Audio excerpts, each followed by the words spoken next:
From Flourish DX, this is the Psych Health and Safety Podcast. With workplace mental health becoming a safety prerogative, this is the source of information on psychological injury prevention and health promotion.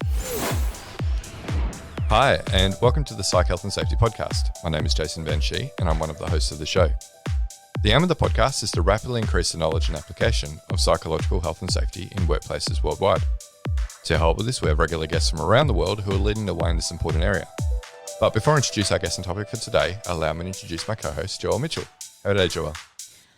Well, I got into the office and saw that, again, my desk appears to be covered in dead midgies, which is kind of gross.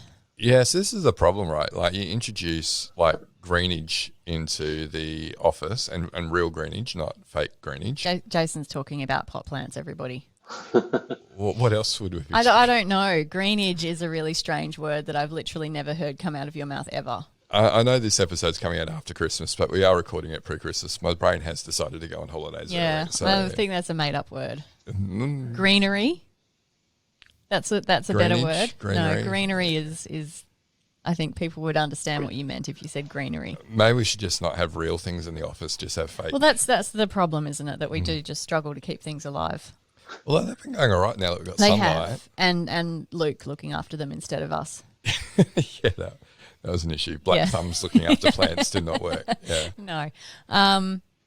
But yeah, so I don't know, because was it like a month ago that it happened last time? So I don't know if it's like a hatching cycle or if it's just something else that's unrelated to the potting mix at all. I don't know. Anyway, my desk is covered with midgie carcasses, which is really gross. So, yeah, that's how I am this morning. How are you? Yeah, good. My desk isn't where things go to die. So I don't have the same midgie problem that you do. Good. Like I said, my brain's starting to check out for Christmas now. It feels like we've done a lot this year. So one of these days we'll have to reflect back on, what we've achieved. Everything that we've done. Yeah, maybe that can be Friday's activity. Yeah, nachos and reflection.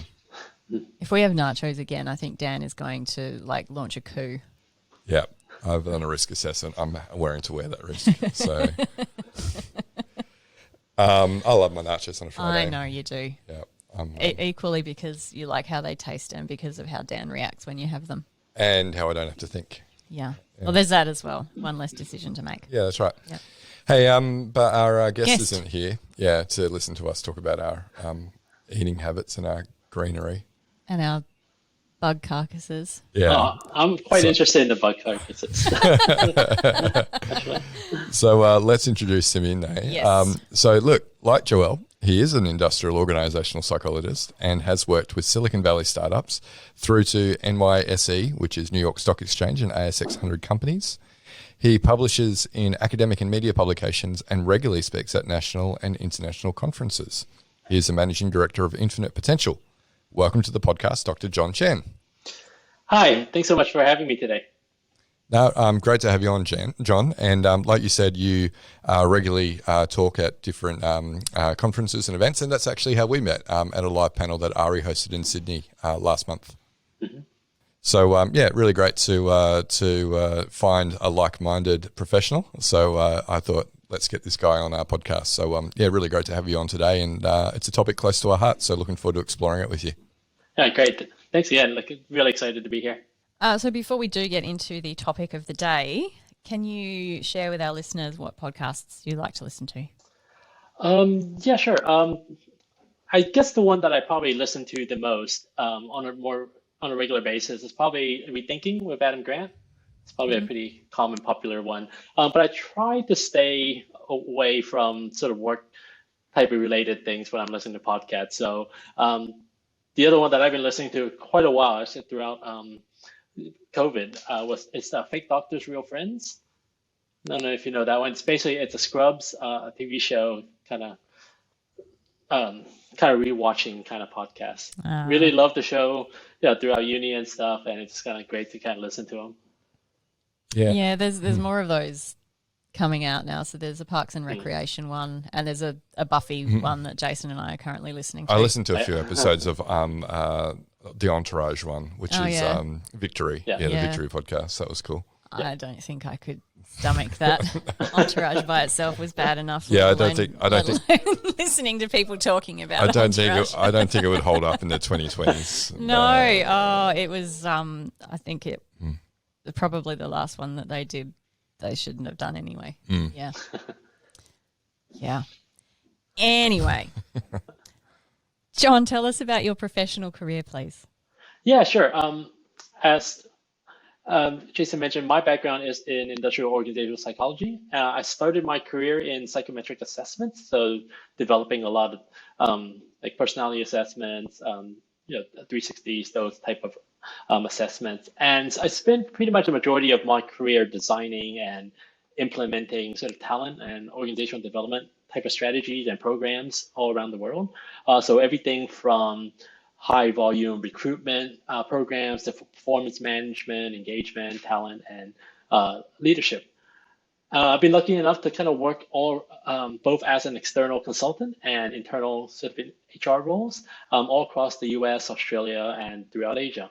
I made this really conscious effort to kind of move between internal roles and external roles, just to really be so that I can get a really good understanding about everything that's going on within sort of the HR and talent, and within the HR industry. And when you're internal, you get to see what all of the vendors out there are doing, and then when you're a vendor, you get to work with all these different organizations to see how they are doing. So I've really loved that throughout my career, and I've done a lot of work in the leadership identification, development, and kind of succession space. And that's sort of where a lot of my work and then my personal interest in burnout really collided. So now I've been able to sort of balance both of those right now to do a lot more in the space. Yeah, great. It's really good to get that experience of sort of sitting both sides of the fence in that client vendor environment, because I think it gives you that different perspective in whichever role you're performing, that, as the client, you understand sort of where the vendor's coming from, and you can potentially get out ahead of issues or challenges and bring some context and vice versa. Yeah. So, John, one of the things we wanted to talk about today is the work that you're doing through Infinite Potential. So that's a think tank where you're the managing director, and it recently released a report on the state of workplace burnout. So as we get closer to the end of the year, and a lot of talk around burnout, this really caught our attention. So can you, first of all, maybe start, as we unpack this, by telling us a little bit more about the origins of this report? Yeah, sure. At the beginning of COVID, probably about 3 years ago, I thought it was a really interesting point in time where the majority of the world was kind of going through sort of a really similar life event. There was this event that was creating a lot of stress in all of us, this big pandemic coming, and there was also a lot of changes that was rapidly happening in terms of the way that we work. So all of these rapid shift to remote working and other ways of working. And I saw this as a really great opportunity to see how this kind of shared experience all around the world would affect burnout. Like as we all know, that this problem with burnout, it's not new. It's been going on for decades now. And I was just really curious to see how this event would either, increase the likelihood, maybe decrease it, or what is actually going on, and at the very least set sort of a baseline for this particular period. And so another focus for me as we were putting together this report was that I was to kind of really create a way to kind of shift the conversation on burnout away from the individual and really focus on those organizational structures and cultures that are causing burnout. We, even a few years ago, there was so much out there already on burnout, all focused on the individual, things that the person isn't doing, or, hey, if you did more of this, you might not have burnout. And, I guess taking it back a little bit, my dissertation research was on burnout back forever ago. And in the past decade, my view of, from that dissertation has really kind of shifted completely. I completely made a 180 on that. My dissertation research was looking at personality traits that might help a person be more resilient to burnout. But after working all these years after that, I've really seen firsthand that when we're looking to address burnout, the source of the problem's not the person, it's the organization that they're kind of working in. Yeah, I probably had a similar philosophy change myself. I mean, I was really interested in positive psychology, and so all the resilience and other self-care strategies, I guess, to promote flourishing and should be able to counter burnout, I thought. And it really wasn't until I saw these little sugar hits of people practicing gratitude or acts of kindness or these sorts of things, and how they really only led to short-term improvements in well-being. But without changing the environment that people were in, it didn't really seem to counter burnout or prevent burnout from occurring. So interesting that two people with org psych backgrounds, it took so long to move away from that's the individual kind of mindset around intervention to going, well, actually it's a systemic issue. Almost as if the undergraduate degree conditioned us to think about things at an individual level. Yeah, maybe. Fancy that. John, before we get into more details from your report, can you give us or tell us how you currently define burnout compared to instead of how you originally thought about it? Yeah, back in 2019, the World Health Organization they put out a definition of burnout, and they defined it as a syndrome resulting from chronic workplace stress that has not been successfully managed. Which means that burnout is caused by organizational structures and cultures that is creating chronic stress in individuals. So we took that definition because there are quite a few definitions that's being used out there. And this is the one that I, and also others, researchers, I think, by having a definition that we can all use, I think that has really helped in the last few years in making sure that we are all kind of measuring the same things. One thing that they also kind of defined was that the burnout consists of 3 dimensions. The first is feelings of physical, emotional, and mental exhaustion. So this is the one that we all kind of know and feel and can see. We're just really exhausted.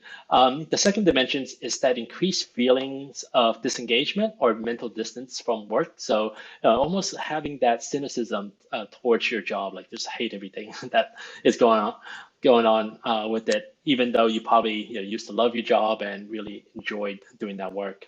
And finally, the third dimension is reduced professional efficacy. That's just, it's just harder to do the work that you can do, or work that you used to be able to just, rock out. It takes you longer, you're making more mistakes, and you're just feeling like you're not doing your best work. And one thing I'd like to point out is that to be experiencing burnout, to be defined as experiencing burnout, a person needs to be experiencing all 3 of those dimensions. And so just being really exhausted or just being really disengaged in your work doesn't mean you're experiencing burnout. I think this is really important as we, when we look at other measures of burnout, because a lot of times they might just focus on the exhaustion side or sometimes just the disengagement side. But it is the combination of all 3 of these factors. So just a random thought that popped into my head here, and feel free to tell me that it's nonsense or if you don't know the answer. I'm just thinking about like the whole sort of unpaid domestic labour side of things. Like if you are a stay-at-home mum, for example, would we actually be able to meet those criteria for burnout doing that job? Like it's an unpaid job, but it's still a job in a sense.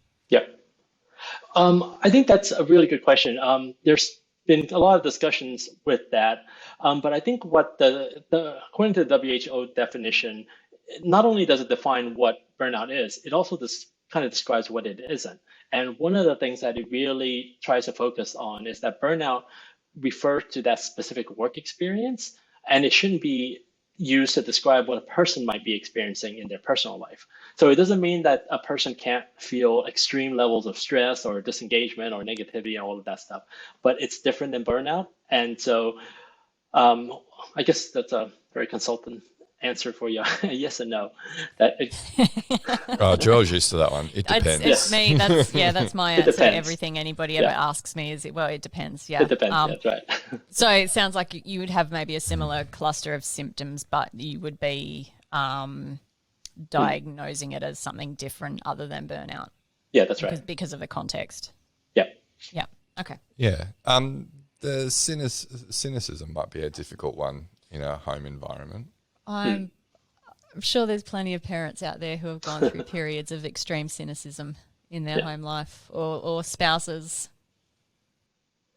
We might get into this a little bit later when we get into the report, but one of the really interesting findings for the last 3 years, what we found was we asked if the individual has caring responsibilities. So, if you're caring for children, elderly parents, or whoever it is. And for 3 years in a row, we found that there was no difference between the levels of burnout for those who have caring responsibilities and those who do not. That's a little bit counterintuitive and also, against how people think, but it's quite, but that's something that really stood out. And we started asking a lot of people why this might be happening. It was a really interesting kind of response where they are definitely a lot more exhausted, those with caring responsibilities, than those who do not. But the other pieces, especially the cynicism part of it, they all talk about kind of having this kind of natural break because they have those responsibilities. So they're not just tied to work. That they have something else that they need to care for. They need to have a hard stop at, I don't know, like 3 o'clock so they can go pick up kids. Whatever, all of those things really actually creates a buffer for them. And also, there's also a lot of talks about just being more positive, because you want to be more positive when you're around your kids and things like that. You don't want to be all doom and gloom all the time. That kind of causes themselves to feel a bit better as well. Yeah, and I guess especially with smaller children, there is a need to be really fully present with them a lot of the time as well. So not really that, you're sort of there physically, but you're mentally at work. A lot more difficult when you've got toddlers and babies to deal with. Yeah. And that's the complex thing about burnout as well, right? It's not just about hours and commitments, but it's also like how much value or how much meaning, the different pursuits you have might give you. And raising kids hopefully would give most parents a good sense of meaning and purpose. Most, yeah. Yeah, most. Yeah. I'll count it out some. Yeah. But before we get into some of the main findings, John, I'm really glad that you're talking about that burnout is multifaceted, and it's not just that feeling of emotional exhaustion. I have seen a number of researchers to save time when using things like the Maslach burnout inventory that does actually have subscales that measure each of those. They'll just take out the cynicism and reduce professional efficacy scales and just focus on the emotional exhaustion element. But I guess we could argue that it's not really burnout unless we also know about those other two areas. Yeah, that's right. I think we probably have all gone through periods where we're doing a lot of work that we really love and enjoy, and we're doing like the best work we can, and we're exhausted, but it's really good stuff and we're really enjoying it. And so if you only measure on the exhaustion part, probably you would have said that, you were quite exhausted. But the other pieces really makes it like, I enjoy doing this. Now I want to keep doing this, which kind of takes you out of that sort of burnout classification. Yeah. And actually, I did say that to someone just last week. I don't think I've worked harder or longer in the last month in my career. But I said, life is good, so I am getting a lot of sense of meaning and purpose out of what we're doing at the moment. So that seems to buffer that. But I am going to be taking a good week off over Christmas as well. That's good. Yeah. I have expressed my concerns about your health. Yeah, that's right. Well, I'm a good Joel. I've been there before where I have felt quite burnt out across all three of those dimensions. And, I now know the triggers for me and when I need to pull back. So... but John, let's get into the report, the State of Workplace Burnout. So what were some of the key findings from this year's report? So one piece of finding, so what we're seeing in this year's data is that once again, the percentage of people experiencing burnout is continuing to rise. So it's actually quite a steady rise in the last 3 years that we've been doing this. It's up to about 38% in the global population. Interestingly, Australia actually saw a slight drop in the level of burnout. It's dropped sort of 7% down from last year. So we're doing a little bit better here than the global population. And we also found that women are also continuing to be more affected by burnout than men. What we've also seen from this year's study is that the age group that is experiencing the highest level of burnout has dropped. So in previous years, it's generally the 35 to 44 age group that's experiencing the highest level of burnout. This year, it's under 34 age group that's experiencing the highest levels of burnout, especially that 18 to 25 age group. They have had a astronomical jump in the levels of burnout that they're having. And I think this is quite a dangerous trend that we really need to kind of keep an eye out because it's showing that burnout's happening earlier in a person's career. And as we know, the effects that burnout can have on an individual on a long-term kind of basis, as we kind of think about how are we going to have people work in the future, this is something I think is quite concerning. Another really interesting piece of finding we had was about the hybrid work conversation. That's been dominating most of the organizations this year. And how do we do this right? Do we bring people back? Do we allow them the flexibility to just work from home? And so we asked that question in this year's study. Where do you primarily work? At home, you split time 2 days in the office, or are you working mostly from the office? And what we found was that those working from home over 80% of the time reported the highest level of burnout. And while those working 2 to 3 days, in the office, show the lowest levels of burnout. So while correlation doesn't mean causation, it's a really interesting insight to add to this kind of hybrid work conversation about, do we bring everybody back? Do we just let people work from home? Yeah, so how much do you factor in, individual preference for hybrid versus fully remote? So it might not be something that was, unveiled in the research, but just on that hybrid discussion, I think people like Elon Musk would say, no, you can't be productive unless you're in the office, 10 hours a day, 5 days a week, or 6 days a week. Yeah. How much this is an aside. So taking into account things like disability or neurodivergence as well, where people really have a strong preference or even an inability to not work away from the home. Yeah. Is it something that, we should be deciding systemically and going, well, you need to be in the office 2 to 3 days a week, or should we, be more doing on an individual case by case basis, whatever is the best perceived by the individual? Hi listeners, Jason here. We hope you're enjoying this latest podcast episode. Now, if you're like Joelle, Alicia and myself and enjoy learning from the best, then the Flourish DX Academy is for you. The Academy includes free e-learning courses on the ISO 45003 standard for psychological health and safety at work, and associated topics such as how to conduct a psychosocial risk assessment and how to create the business case for psych health and safety. All courses feature high-quality videos, downloadable resources, multi-choice questions, and a downloadable training certificate on completion. Take your learning to the next level with all Flourish DX Academy courses included within the Flourish DX mobile app. Select podcast episodes from the Psych Health and Safety podcast and sister podcasts from Canada and the USA are also included. Get started with Flourish DX for free at www.flourishdx.com/get-started. That's www.flourishdx.com/get-started. Now back to this episode. I actually think the conversation shouldn't be how many days should we bring somebody back in the office, but more on what do people do when they're in the office.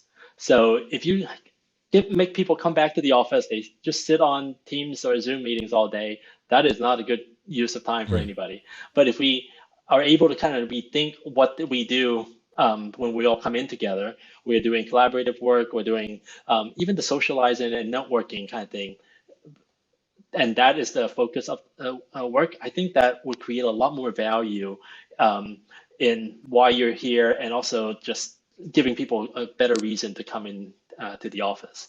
As we'll probably talk about in a minute, the organizational support, it plays a really large part in mitigating burnout. So that feeling of, oh, my company does support me. They provide all of these things to support who I am and what I do. That is a really important role. And by coming in together, just being able to talk to your colleagues, going into a place where that this is where I work, just have a little bit of just being proud of that.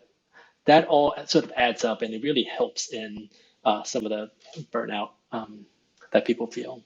Yeah, no, that's a good comment. I had a thought. So where you were talking about the change in age group or age demographic that's been impacted most significantly, I'm just wondering if that's like, do you have any thoughts about the relationship with that and the pandemic and sort of the war on talent, if you like, and the demands for knowledge workers, that sort of thing? Like, are graduates, for example, and apprentices just being needed to acquire skills and knowledge and ability at a faster rate than they have maybe previously because of the state of the job market at the moment? I think I think that definitely plays a part. I think jobs, even at the more junior levels, are becoming increasingly complex, and they want them to step up quicker and take on more faster. So I definitely think that's one aspect. Another aspect that we've kind of found within the study is actually having to do with a bit of the macroeconomic trends that's going on out there. Basically, stagnant wages for the last 3 years, 3+ years, and then the inflation that's happening. And so for especially the younger population who doesn't probably have as much savings as your 35 to 44 age group, this is a really big problem for them. We talked to them and they're like, I'm having troubles paying rent and actually buying food. That is such a major cause of stressor that even though we do talk about burnout as purely kind of work related, you just can't avoid that part of it when you're not sure if you can pay the rent. And that's adding on to their this age group stress. And that certainly, surely would add to cynicism as well, that, I'm working this full-time professional job and I can't afford to live. That's, I think most reasonable people would think that that's unconscionable, and so that would lead to a level of cynicism that, my employer should actually be paying me sufficient that I can actually afford to live a reasonable life and not just live on instant noodles. Yeah, you're exactly right. We hear more and more about full-time workers needing a side job in order to afford just paying the rent. So, yeah, that is all true. Yeah, and certainly, we've heard stories of people who have full-time jobs and who are homeless because the rent has just got too much for them. So, yeah, lots of things broken that are probably beyond the scope of our conversation today. And now I'm feeling very sad. But let's move past that, put that to the side, keep calm and carry on. So some of the results that you found are a strong connection between certain psychosocial factors and burnout in the workplace. Can you tell us a bit more about those? Yeah, that's right. So the purpose of our report, it really is to equip those who want to address burnout with the evidence that they can present to their organizations, their leaders, and also the direction on what to focus on. So in this year's study, we asked questions about some of the psychosocial factors in organizations, such as engagement levels, psychological safety, and that sense of belonging. And what we found, again, correlation, not causation, they all played a really big factor, and there's really strong correlations between those factors and burnout. And so what we are kind of saying, organizations can really double down on these efforts, not just as a nice thing to do or not just as a people initiative, but they can really think about these initiatives as a business initiative. Because as we know, those who are burnt out are a lot less productive and produce a lot less lower kind of quality of work than those who are not burnt out. So this is something that if businesses, especially in 2023, I think we're already hearing signs of this, that we want to increase productivity, we want to have more innovation. Well, if that's what your organization want, you would be really well served to focus on some of these, on addressing things like burnout in order for those things to happen. And having, I guess, increased numbers of burnt out individuals in the workplace, does that have an impact on morale and then like the likelihood of other people to then experience burnout also? Yeah, definitely. We know that when one person burns out, that's not the only person that is really suffering. Everyone around them, it really creates sort of, oh, this might be a bit dramatic, but like a death spiral where, once one person starts reducing their performance, being a lot more cynical, that really grows, spreads to their team. And if that team is, let's say, in a pretty business critical kind of role, everything else slows down because they're slowing down, and it creates like this spiral that will become quite problematic for an organization to pull themselves out of. Yeah, death spiral's not negative at all. Certainly not. not dramatic. No clickbait there. No. Well, yeah, I think you got a clip there. That's the clip. Yeah. A death spiral. That'll be the is title, your organisation in the a death spiral? For that clip. Yeah. We'll have to do a big like red circle on like John's finger or something. Yeah. An arrow.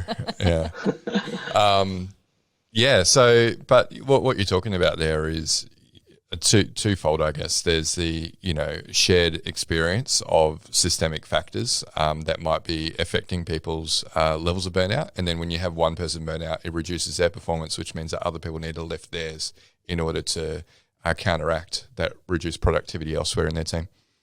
Yep. Yeah. Interesting. So, John, like you said, the study of burnout and the experience of burnout is not new.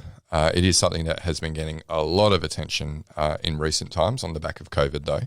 But I guess many leaders have known this, right, that burnout has been a problem, but very little has been done. So do you have any insights as to why more hasn't been done by leaders to address burnout? Yeah, this is a question I've been asking myself and also leaders that I've been talking to. Like, why? Like, you guys know this is a problem. Some of you have experienced burnout. Why are you not doing more to that? And so, kind of putting on my psychology hat rather than my worksite hat. This is, I guess, my hypothesis for this. So, most of us, even our senior leaders, are human, and they have a really strong sense of self-preservation. And being the first one to really call for major changes in the way that an organization works or changes to the organizational culture, that can be really uncomfortable and also really unrewarding, like perhaps even career limiting. No one wants to be that first person to be rocking the boat or be seen as a problem. And so to raise these concerns means to take a lot of interpersonal risk for those leaders, and most of them are just not willing to do so. There's just not it's nobody's asking for it, and they wouldn't be rewarded for it. And so just the way that organizations are set up, there doesn't have that room for a leader to actually step up and say something. They make it, or at least they make it really difficult.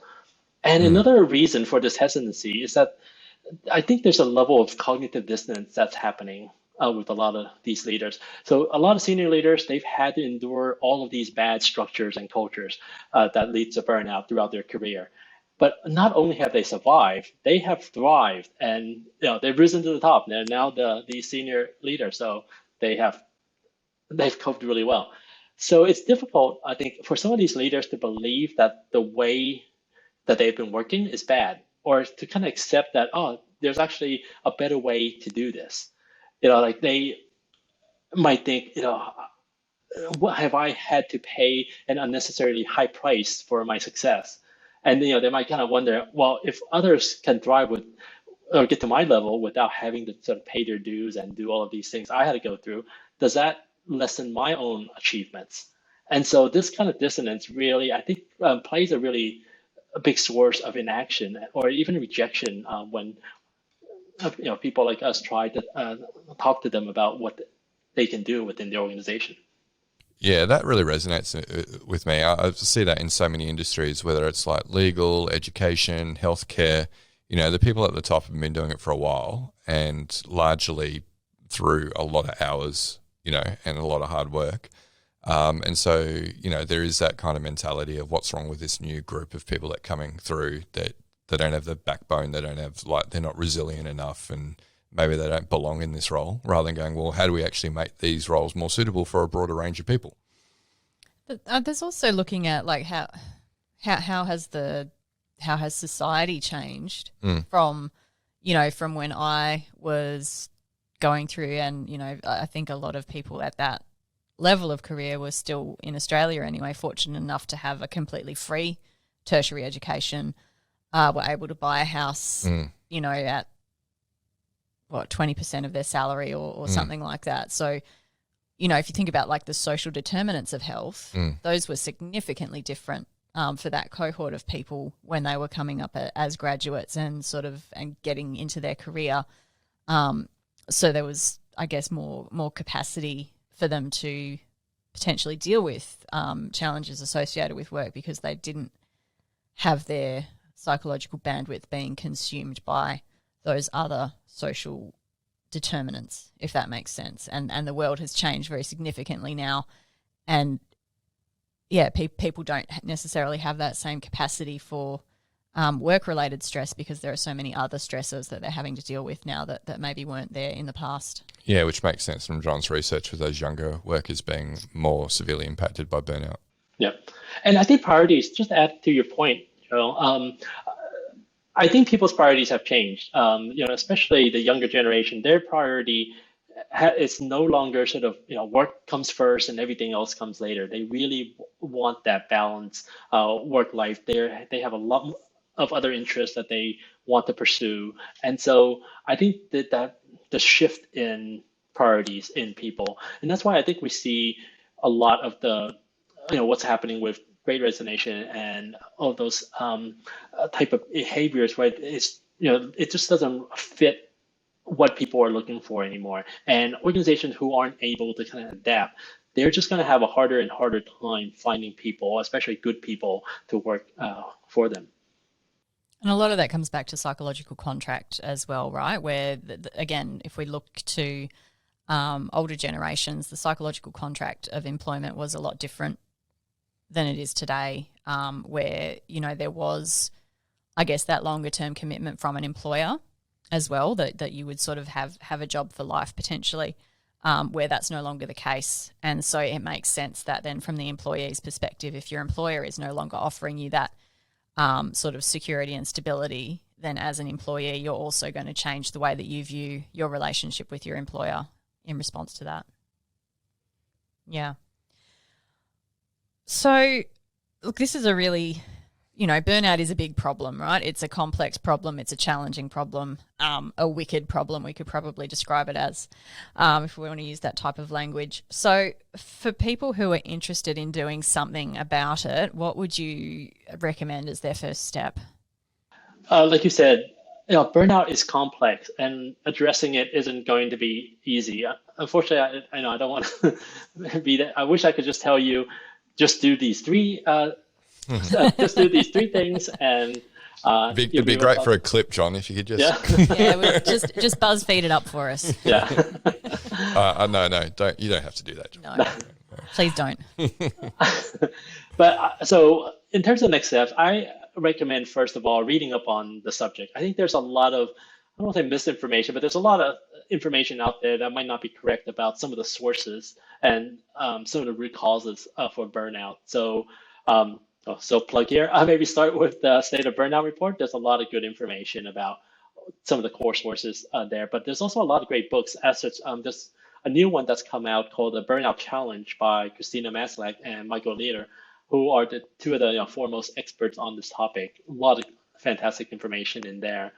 And then, after just consuming, some of the information about burnout, the next step is really to start a conversation, to really talk about it, because some of the things that you might read versus how it might actually look in real life, the best way to do that is kind of have a conversation with your team or with your peers. There's still a lot of stigma attached to speaking about burnout, as I think we mentioned earlier. It's still widely seen as a default of the individual. Something that you're not doing, or something maybe you're not good enough, and that's why you're burning out. The more we can openly have these type of conversations as to why burnout really happens, especially when leaders are able to lead these conversations, the more we can kind of destigmatize burnout as individual, or we can sort of point burnout as an organizational issue and not an individual one. And in these conversations too, I suggest choosing one of these factors that contributes to burnout. So, for example, manageable workload. Just pick one. Have a discussion about what within your team you can do to reduce this. So, addressing burnout is definitely one of those things that doesn't have to come from the top. It's often best when it gets co-designed and implemented by by smaller teams. You can just all agree on, for example, hey, we're not going to email each other on the weekends. Or when somebody goes on holiday, we don't email them, or we don't contact them. Even little things like that really can start getting the ball rolling on how we can address this. And I would say, finally, if you're a people leader, one thing to know, it's not on you to come up with the solutions. You don't need to be responsible to come up with the solutions. It'd be great if you did, but it's not on you. Your role is actually, as a leader, to create that space and the opportunities, and to support your team to kind of design and kind of trial different ideas. Not all of them is going to work, but your support in letting them try out different things, that is would be a really key goal, a key way to kind of figure out what actually works for you and your team. Yeah, good advice there. Thank you. Yeah, that's a thing. I'm not sure if we've talked about it on the podcast before. It's definitely something we've spoken about recently, though, internally. Job crafting. No, you want to keep guessing? I could. It's annoying, isn't it? It is annoying. Yeah, I only did it once. I didn't do it 5 times in a row. Yeah, the fact that both functional team members, so HR, health and safety, as well as line managers, don't need to be experts on organisational design or change management, or coming up with controls to deal with psychosocial hazards. But you just need to, like you say, create that space where you can have those conversations with your teams. Be willing to experiment and go, let's give something a shot and see if it actually addresses some of these things that we've identified as an issue. I mean, just as a personal example, we found in our marketing and brand team that there was a bit of role ambiguity going on. And what we've initiated is just like a 15-minute stand-up meeting at the beginning of each week to just talk about, hey, what are the current priorities? Like, when can you be expecting different things to come in, and, that sort of thing, and just get that alignment. And that's done a world of good with people feeling like they're on the same page. So they don't need to be, you don't need to be an expert, in psychosocial risk management. You don't need to be an org psych. You don't need to, have all the answers. It's about consulting with the team and being willing to give things a shot and going, well, does this work or does it not? Yeah. Micro experiments. Yeah. Yeah, like I do on Joelle. Like, oops. Nice try. Should be wise to it. So, John, thank you so much for the discussion so far. One question that we like to ask all of our guests on the podcast is, looking into the future, this is an aspirational one, what would your hopes for the future of workplace mental health be? I think what we need, and what I hope happens, is that there's a movement to sort of change the way that we work. We've got a great opportunity right now to shift the way that people think, not just about what they work on, but how they work, and also what we value from work. So it's really shifting away from being busy to higher value. Being productive actually means, it's not just sitting in an office for 8 hours while you manage in terms of productivity. And so, this movement, like, we really need a movement similar to those that we see for climate or social injustice, where, right now we know there is a major general dissatisfaction out there with the status quo, with how people are rewarded, how people are treated. And there's this broad sense that pretty much no one's going to address the problem. So we really need to start amplifying and also be vocal about and providing this positive vision of this path forward on what it can look like, what work can look like, what work can be where it is, as well as being really productive for the organization. And so when we get all of these matched up, when these voices kind of get loud enough, that's when we'll see these changes. And that's going to help those around us and also for future generations. Yeah, no, I like that, particularly a bit like you say around sustainable work. I did hear someone commentate on this the other day where they were talking about how and kind of goes back to Joelle's point that she was making earlier about how our needs have changed as a society, whereas before it was about security. So, I'll work as many hours as I need to provide enough money for my family to be able to survive. And then it became about quality of life. Like, I want to have, all of the latest digital devices and a level of comfort. But now it's about quality of work life. So it's not just enough to have work-life balance, as you referred to, and having, your set time where you're working and your set time away. But now, like, the hours that we spend working, we want to be really meaningful and aligned to, our sense of mission and purpose as well. So we're definitely seeing that, and people are more willing to leave work now that doesn't align to their values. So I think it's a sign of things to come that, companies need to continue to adapt. And I feel like that's definitely happening, but it's still sort of happening at that individual level. I think this just needs to be something that sort of brings us all together where we're all wanting this. And I think if we can kind of talk about this as a collective voice, definitely organizations and leaders in them will listen to a lot more. Yeah, and we're starting to see that for sure, right? Like, there are some companies that are starting to lead from the front, and the more that do it, it will, it's a competitive advantage for those ones that are on the bleeding edge at the moment. Like, when they can say how we're not just throwing benefits at you, our work is actually really good. We don't need to buffer all the crap that we're throwing on you by having all these perks, but the work itself is actually really good, and you're going to enjoy working here. So at the moment, those companies that have moved early have a competitive advantage in attraction and retention. But, it'll be just an base level expectation soon enough, I'd imagine. And so do you have any parting words of advice for listeners who want to get started helping their organisation tackle burnout? I think the first thing would probably be, hey, have a conversation within your organization and see if this is where your organization, a priority that your organization wants to take on. I think it's really hard to kind of force a conversation like this onto your leaders and also the organization. Having that conversation to see how this can be prioritized along with other things. Instead of this being a separate, we're going to address burnout as a separate productivity. It attaches to the productivity and innovation piece, or other things that's already going on. How can we use burnout as a way to kind of enhance that? And I think that will actually really help those who are wanting to address this kind of attach to something that's already happening, and also create that case study of this is how addressing things like burnout can help some of the business priorities as well. Yeah, so finding the pain points in the organisation that burnout can be related to, or where there's a case that those two things are related, and sort of attach it that way. Yeah, that's right.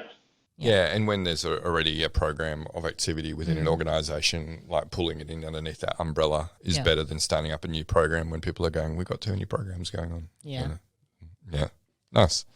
Hey, John, it's been really enlightening. We'll definitely put a link to your research in the show notes and that State of Workplace Burnout. I think the workplace we can probably remove from that. It's probably redundant, the title moving forward, the State of Burnout.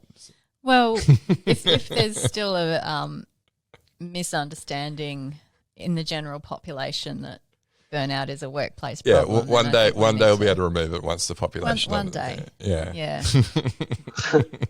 People should know this. No, people don't know it yet. So. No, they really don't. They really don't. But John, it's been really enlightening, and I really love it when we have people like yourself, and Carol Hon's another really recent one that we did where, they've done some really great research and just being able to unpack it in a really practical way. So, no, thank you very much for participating in the podcast and sharing your great research. Great. Thanks so much for having me on. Really enjoyed it. Great. Well, that brings us to the end of the episode, listeners. So remember, we do video these when we have our conversations with our guests, and you can check out those videos on the Flourish DX YouTube channel. We also take snippets, and there'll be a couple of good ones that Joel will be able to choose from today from John, and we'll put that on our LinkedIn page for Flourish DX, where you'll find a number of other short clips. While you're over on LinkedIn, you'll find Joelle and myself frequent there. And you'll be able to catch up with us over direct message or in the chat if you'd like to continue the conversation. And I see John's pretty active on there as well, so definitely engage with him. But that's it for this episode. We'll catch you next one.